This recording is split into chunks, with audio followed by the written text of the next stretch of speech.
ಇರ್ತಕ್ಕಂಥ ಜನ ಜಾಗೃತರಾಗಬೇಕು.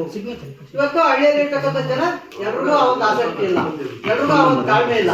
ನನಗೆ ಯಾಕೆ ಬೇಕು, ನನಗೆ ಯಾರಾದ್ರೂ ಬರಂಗಿದ್ರೆ ಮಾತ್ರ ನಾನು ಇದ್ರೆ ನನಗೆ ಯಾಕೆ ಬೇಕು, ನಾನು ಯಾಕೆ ಇನ್ನೊಬ್ರು ನಾನು ಅನುಕೂಲ ಮಾಡ್ಕೊಳ್ಬೇಕು ಅನ್ನೋಂಥ ಮನಸ್ಸುಗಳು ಇವತ್ತು ನಮ್ಮಲ್ಲಿ ಜಾಸ್ತಿ ಇರ್ತಕ್ಕಂಥದ್ದು. ಅದಕ್ಕಾಗಿ ಸರ್ಕಾರ ಏನ್ ಮಾಡಿದೆ ಅಂದ್ರೆ ಈ ಕಾರ್ಯಕ್ರಮಗಳು ವಿಫಲ ಆಗಬಾರ್ದು ಅಂತ ಹೇಳ್ಬಿಟ್ಟು ಏನು ಇವಾಗ ನಿಮ್ಮ ಈ ಒಂದು ವಾಟರ್ ಶೆಡ್ ಏರಿಯಾ ಏನಿದೆ, ನಿಮ್ಮ ಸೋಮನಾಥಪುರ ಇದೆ, ಇಲ್ಲಿ ಏನ್ ಮಾಡಿದ್ದಾರೆ ಅಂತಂದ್ರೆ ನಿಮ್ಮದೇ ಆದಂತ ಒಂದು ಕಾರ್ಯಕಾರಿ ಸಮಿತಿಯನ್ನು ರಚನೆ ಮಾಡಿರ್ತಕ್ಕಂಥದ್ದು. ಯಾಕೆ ಕಾರ್ಯಕಾರಿ ಸಮಿತಿ ರಚನೆ ಮಾಡಿದ್ರು ಅಂದ್ರೆ ನಾವು ಇಷ್ಟೊತ್ತು ಅಂದ್ಕೊಂಡ ರೀತಿಯಲ್ಲಿ ಕಾರ್ಯಕ್ರಮ ಯಶಸ್ವಿ ಆಗ್ಬೇಕಾದ್ರೆ, ಜನರಿಗೆ ಇದು ಮುಟ್ಟಬೇಕಾದ್ರೆ, ಕಾರ್ಯಕ್ರಮದಲ್ಲಿ ಯಾರ್ಯಾರ ಸೌಲಭ್ಯಗಳನ್ನು ಯಾರಿಗೆ ನಾವು ಕಲ್ಪಿಸ್ಕೊಡ್ಬೇಕು ಅಂತಂದ್ರೆ ಅಲ್ಲಿ ಜವಾಬ್ದಾರಿಯಾಗಿ ಲೀಡರ್ಶಿಪ್ ತಗೊಳ್ಳೋಂಥದ್ದಾಗಬೇಕು, ಜವಾಬ್ದಾರಿ ತಗೊಳ್ಳೋಂಥದ್ದಾಗಬೇಕು, ಇದನ್ನ ಅನುಷ್ಠಾನಗೊಳಿಸ್ಬೇಕು.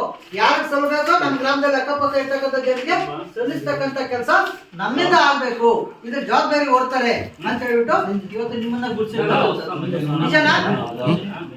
ಎಲ್ಲರೂ ಗುರುತಿಸಿದಾರ? ಇವರಲ್ಲಿದೆ, ಆ ಬುದ್ಧಿವಂತಿಕೆ ಇವರಲ್ಲಿದೆ, ಪ್ರಾಮಾಣಿಕವಾಗಿ ಕೆಲಸ ಮಾಡ್ತಾರೆ, ಯೋಜನೆಯನ್ನು ಸರಿಯಾದಂತ ದಿಕ್ಕಿನಲ್ಲಿ ತಗೊಂಡೋಗ್ತಾರೆ, ಪ್ರಾಮಾಣಿಕವಾಗಿ ಕೆಲಸ ಮಾಡ್ತಾರೆ, ಇವ್ರಿಗೆ ಜವಾಬ್ದಾರಿ ಇದೆ, ಏನೇ ಬಂದ್ರು ಕೂಡ ಇಂಥ ಕಾರ್ಯಕ್ರಮಗಳನ್ನ ಯಶಸ್ವಿಯಾಗಿ ತಗೊಂಡೋಗ್ತಾರೆ ಅನ್ನೋಂಥ ನಂಬಿಕೆಯನ್ನ ನಿಮ್ಮ ಮೇಲೆ ಇಟ್ಟು ಇವತ್ತು ಕಾರ್ಯಕಾರಿ ಸಮಿತಿ ಸದಸ್ಯರನ್ನಾಗಿ ಬೀದಿಯಲ್ಲಿ ಸಿಗ್ಲಿಲ್ವ ಅವ್ರಿಗೆ?